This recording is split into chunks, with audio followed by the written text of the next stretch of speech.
কচু বাটা করব। এরকম কচু নিয়ে এসছে, কচুগুলোকে এরকম টুকরো করে কেটে রেখেছি। বেশ খানিক মানে 10-12টা লঙ্কা দিয়েছি, আর একটা বড় কোয়া রসুন ছাড়িয়ে রেখেছি, আর দেবো সর্ষে। এটা দিয়ে মিক্সিতে পেস্ট করে নেব। কড়াইতে তেল দিয়ে রেখেছি, তেলটা খুব গরম করব না, উষ্ণ গরম হয়েছে। এখন আমি এই পেস্টটা দিয়ে দেব।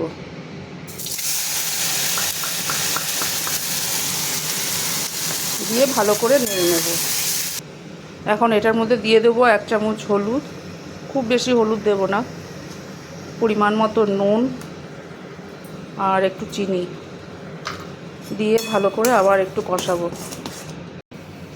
অনেকটা শুকিয়ে এসছে, এটা একটু জোরে করে নাড়তে হয়, কারণ এটা লেগে যাওয়ার ভয় ইসে থাকে, লেগে যায় একটু কড়াইতে। এখন এই অবস্থায় আমি একটু কাঁচা তেল দেব, দিয়ে ভালো করে আবার একটু শুকিয়ে নেব। কচু বাটাটা শুকিয়ে গেছে, এখন আমি আঁচটা বন্ধ করে দেব।